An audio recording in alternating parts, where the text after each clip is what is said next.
يا أمي أقطف دوما أحلى الزهر سار تعطر كل البيت تنتظر قدومك يا أمي. جب سے خلافت عثمانیہ کا خاتمہ ہوا بوسنیا میں بھی ظلم، اور ازبکستان، تاجکستان، یہ تمام ریاستیں ہمارے ہاتھ سے نکل گئیں، اور تاریخ کا بدترین ظلم لوگوں نے بتایا، وہیں کے مقامی لوگوں نے.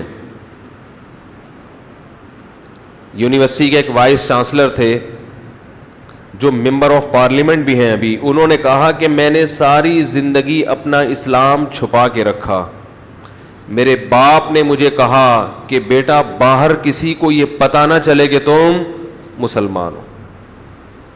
کسی کو کلمہ پڑھتا ہوا دیکھ لیا اس کی سزا قتل. اور خفیہ ایجنسی کے لوگوں کو اتنی بھاری بھرکم رقمیں دی جاتی مخبری کرنے کی کہ بہت سے لوگ لالچ میں خفیہ ایجنسیوں میں بھرتی ہو گئے اور اپنے گھروں کی مخبریاں کرنے لگے. ایک وقت ایسا آیا کہ شوہر اپنا ایمان چھپا رہا ہے اپنی بیوی سے، بیوی اپنا ایمان چھپا رہی ہے اپنے شوہر سے، باپ ایمان چھپا رہا ہے اپنے بیٹے سے، بیٹا ایمان چھپا رہا ہے اپنے باپ سے کہ باپ کو پتہ چل گیا، باپ نہ کہیں اطلاع دے دے. ان حالات میں اس قوم نے 70 سال گزارے ہیں، پوری نسل ختم ہو گئی. آج دنیا میں ہر جگہ مسلمان کو دہشت گرد دہشت گرد دہشت گرد، اسلام تلوار کے زور سے پھیلا، اسلام تلوار کے زور سے پھیلا، اسلام تلوار کے زور سے پھیلا. آپ دنیا کی اصل تاریخ اگر دنیا کو دکھاؤ تو آپ کو پتہ چلے گا کہ تلوار کا نشانہ، ظلم کا نشانہ سب سے زیادہ بننے والی قوم مسلمان ہے. یہ تو وہ مظالم ہیں جن کی میڈیا نے کوریج نہیں کی ہے. چائنا کا ایک شہر ہے سنکیانگ، وہاں کیا کچھ ہو رہا ہے، میڈیا پہ اس کی کوریج بولو بھائی نہیں. تو کوئی وہاں جاتا ہے تو بتاتا ہے کہ کیا ہو رہا ہے. تو دنیا میں مانتا ہوں کہ سارے کافر ایک جیسے نہیں ہوتے. بہت سے غیر مسلم ممالک میں بہت آزادی ہے، لیکن بہت سے ممالک نے مسلمانوں پر بے تحاشا ظلم کیے. تو اس قدر ظلم کہ کسی بچے کو کلمہ پڑھتے ہوئے لوگوں سے پوچھا جاتا تھا بسم اللہ سناؤ، اور پھر مزید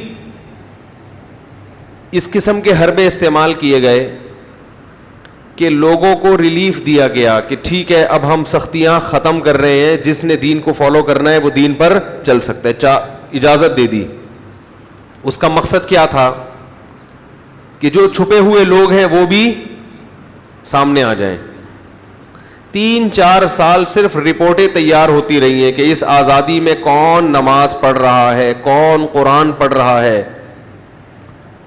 اور 4 سال کے بعد ان تمام لوگوں کو موت کے گھاٹ اتار دیا گیا. ہم وہاں گئے تو ہمیں بہت بڑی تعداد میں ہر جگہ عورتیں نظر آئیں،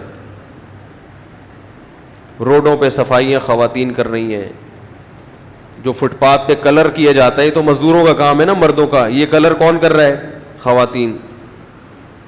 ہوٹلوں میں ملازمت خواتین، حتیٰ کہ بسوں میں جو ٹورسٹ کو گائیڈ کرنے والی ہیں وہ بھی خواتین. ہمیں تو مرد دے دیا انہوں نے، لیکن وہ بھی اکثر خواتین ہی ہوتی ہیں. اس کی بھی ہم نے تفتیش کی، یہ اتنی زیادہ خواتین، انہوں نے کہا ان کے مرد قتل ہو گئے. کیسے ظلم کیا؟ نمبر 1، پہلے رشیا نے ان کے مردوں کو قتل کیا، جوان مردوں کو قتل کیا بہت بڑی تعداد میں، بوڑھوں کو چھوڑ دیا. اور ان عورتوں سے نکاح کے لیے مرد نہیں تھا تو ان سے جبری زنا کیا گیا، ان سے اولادیں پیدا ہوئیں. ان اولادوں میں جنریشن گیپ بہت زیادہ، کیونکہ انہوں نے اپنے جوان باپ کو نہیں دیکھا.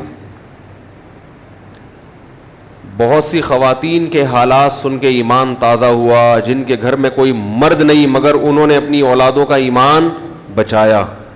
انہوں نے بار بار اپنے بچوں کو باور کرایا کہ تم مسلمان ہو، مسلمان ہو، مسلمان ہو، مسلمان ہو، چھپ کے تعلیم دیتی رہیں.